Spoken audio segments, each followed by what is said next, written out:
Thank you all for coming this afternoon. What a great showing. We have standing room only for this conversation. That's a wonderful thing.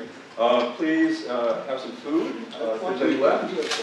Yeah, have some food, and we'll be setting up our panel in just a few minutes. But before we begin, what we'd like to do is we want to thank all of the partners who have been involved in putting this together.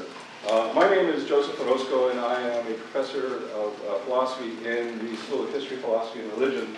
And I'm currently the president of the OSU chapter of the American Association of University Professors here. So AAUP has been in the past few weeks meeting with a variety of different organizations on campus to put this event together. We decided that we wanted to do an event that would mark National Adjunct Walkout Day, but in some sense they'll also raise the question about social justice at the university, particularly at OSU. And so the coalition partners that we've had are a wide variety of student, faculty, and staff organizations, and so I want to recognize them first. First, thank you to all the OSU AAUP members who have helped out for this work. We also want to thank a new student group here on campus, the Allied Students for Another Politics, ASAP. Right? They have an information graphic over here. We also want to thank the Coalition of Graduate Employees, CGE. We also want to thank MECHA at OSU. We also want to thank the Service Employees International Union, 503, Sublocal 83. And we also want to thank Intercultural Student Services and Student Leadership Involvement. So this is the coalition of groups that have come together to present this forum today. Yay, coalition!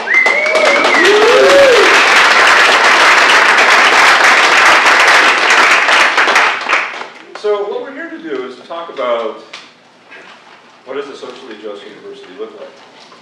And what I want to do just very, very briefly is to talk about the history of social justice in the university. Now, I'm not going to talk about universities in general as an institution because that's much too broad of a history. But I want to talk about at least universities in the North American context. Right, so how many of you know what the oldest university in North America is? To Mexico. So I heard William and Mary somewhere in New England. Mexico. Yeah, actually, the oldest university in North America is the Autonomous University of Mexico in Mexico City, which was chartered in 1551.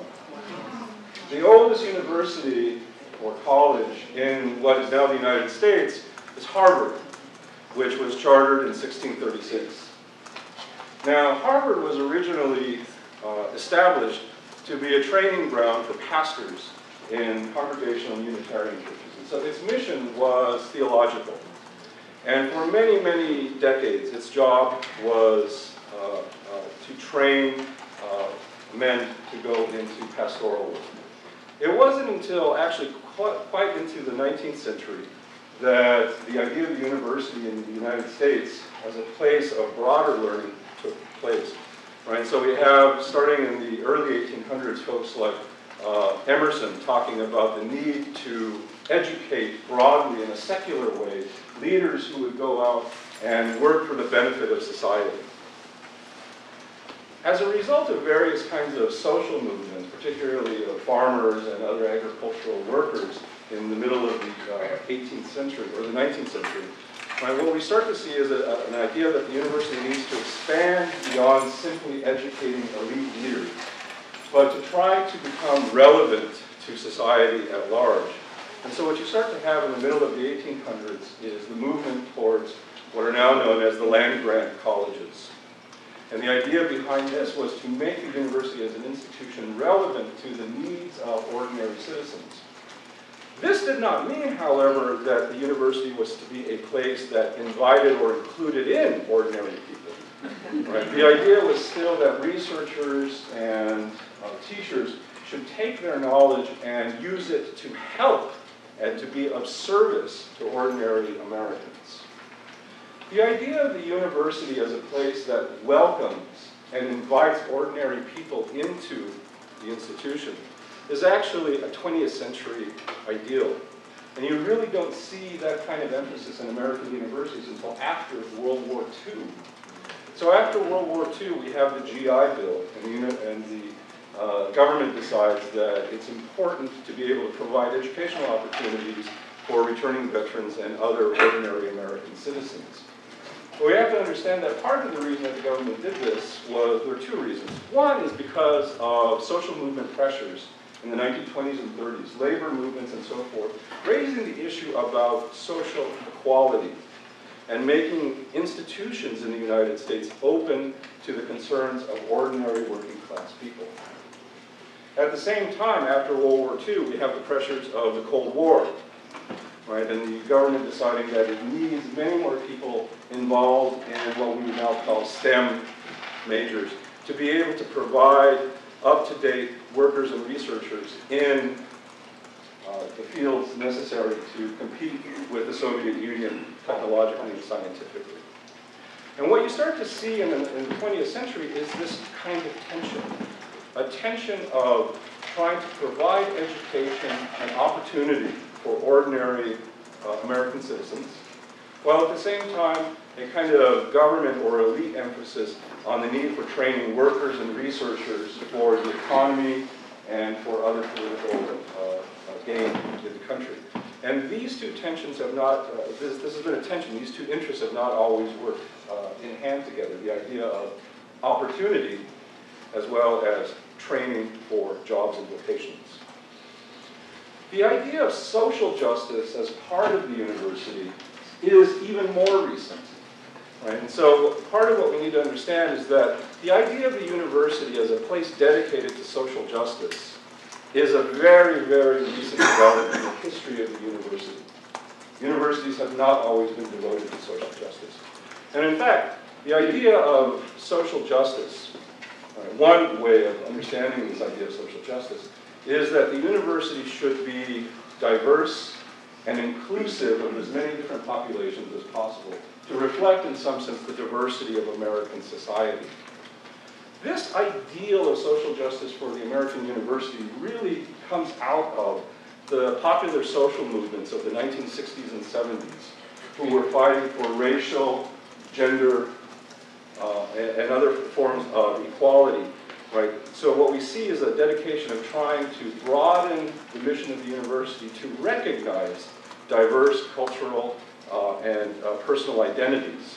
And so social justice for about 40 years in the American Academy has been devoted to trying to figure out how to create an institution that recognizes that diversity. We now face a new chapter in this discussion about social justice at the university. Right, we have been seeing how in the 60s and 70s there was the pressure of social movements to open up the university to broader constituents, while at the same time the government interest was in creating researchers for what Dwight Eisenhower called the military-industrial complex. And many of the different student movements in the 1960s and 70s were raising this question about what is the relevance of the university to the greater society, what is its moral responsibility to creating, in terms of its research and the kinds of products and knowledge that it creates. Today, we face a different kind of university, one that is much more inclusive than it was 40 years ago, but one that now is also facing some unique pressures that it has not faced before. What we're seeing now is the entrenchment of what many of us call the corporate university. So for the past, say, 20 years or so, the university has been taking as a model for leadership and for governance the idea of the corporation. And market-driven economic language has come to be predominant in terms of the way in which the university sees how it should operate. And along with this comes discussions about cutting costs, becoming flexible. At the same time, you see across the country reduced state funding for public education, to the point at which, for instance, as in Oregon, that less than 10% of operating budgets for OSU, for instance, are now coming from the state. And so this model of turning the university into a flexible, competitive corporation has become much more of the model in which the university operates. And so this means increasing tuition, making this more of putting the burden of the cost more on customers instead of students. And also this affects labor. And so this is part of the reason why we have in the United States this crisis of academic labor. Right? And so as Tony was pointing out, somewhere between 50 to 75% of all professors across the country in the United States are non-tenure track faculty, which means that they have usually very low wages in comparison to tenure track full and associate professors. They have very little job security, and in most cases they don't have a say in faculty governance at the university. And so we're creating these tiers and hierarchies of professors. For those of you who are students, you may not have known this, that not all professors are equal and alike. And so the question is, how does that affect the learning conditions of students at our university? If students are shackled with enormous amounts of debt, as well as decreased funding for different kinds of opportunities at the university, and faculty now are having to teach 2, 3, or 4 jobs at 2, 3, or 4 different institutions, what does that mean for the quality of education that we can get at a place like Oregon State University? And so part of our discussion here, what we want to raise is, what is this new chapter that we find ourselves in the struggle for social justice at the university? Given these new pressures that we see, how do we continue our discussion about inclusion and diversity, the politics of recognition, which is the way that social justice has been framed for the past 40 years or so, with these new considerations about economic hierarchies, economic inequalities, and the higher cost of education? So what we're going to be doing now is we're going to be talking a little bit about social justice highlights at OSU to see a little bit of this history that's taking place here. And then we're going to move into a panel of faculty, staff, and students to talk about social justice from their perspective here at OSU. So let me turn this over to my colleague in AAVP, Kathleen Stanley. Hello, everyone.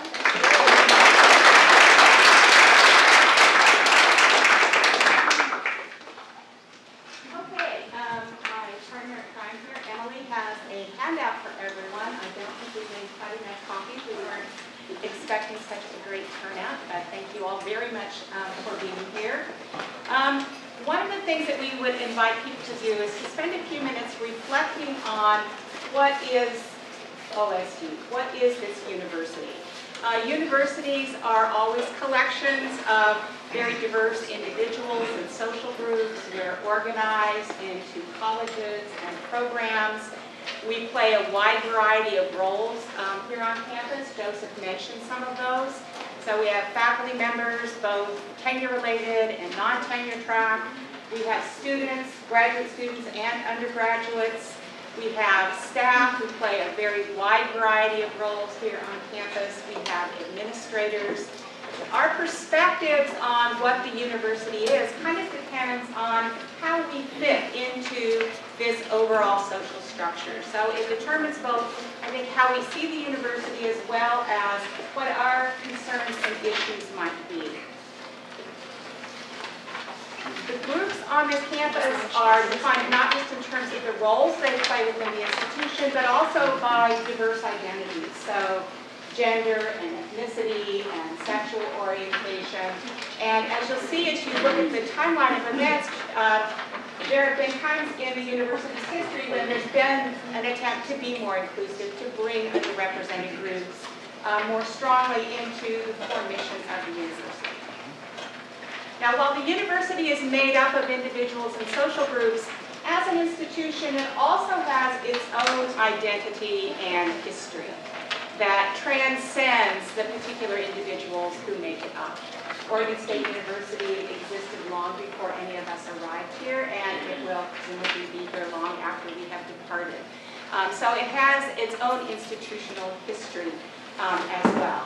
Now, one of the things that OSU has done in its strategic plans is to identify certain core values for the university, and you have them listed there on the handout.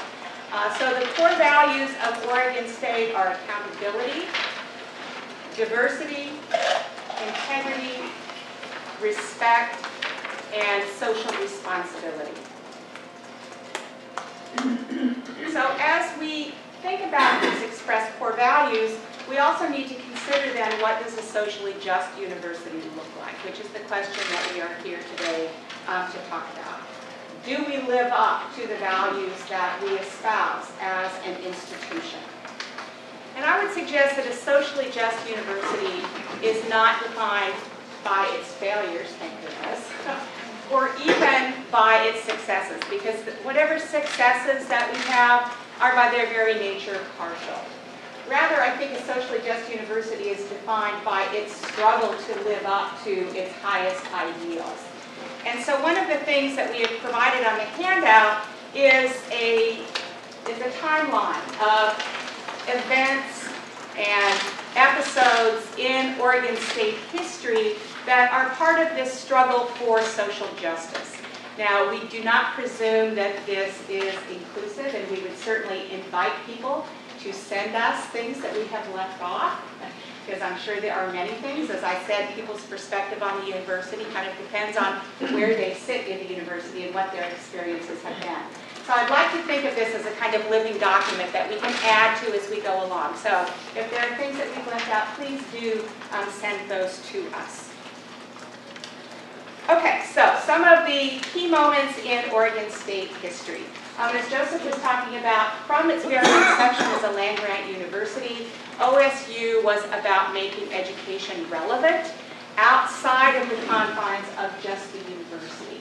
So both through our land-grant status and the idea that our research and our teaching should be applicable out there in the real world, to things like the GI Bill, which was one of the earliest attempts to extend education beyond the sort of traditional confines of the university, to the expansion of education to other groups, particularly in the 1970s when there was a quest for more representation and inclusivity.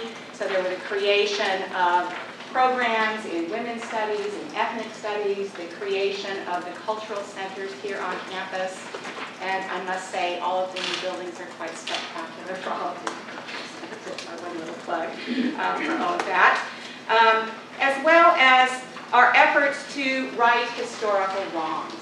So back in the 1940s, one of the things that happened by executive order of the President of the United States was the removal of Japanese American students from universities on the West Coast, and they were required to move inland. And then very recently, Oregon State invited some of those students back to campus to confer honorary degrees upon them. There have been racist episodes in our past, and so we're defined not by the fact that those things happen, but how do we deal with those? How, as a university, do we try to rectify that and move forward? How do we deal with issues of sexual assault and so on? So as we continue our discussion today, we'd like to invite people to think about the history of that struggle, and then how do we go forward with this? Where are we at now? Where do we want to be? How do we get there on many of these issues? Okay, so I'm going to stop there because we want to leave as much time as possible both for our panel and then also for the discussion that will follow from that. All right, so thank you.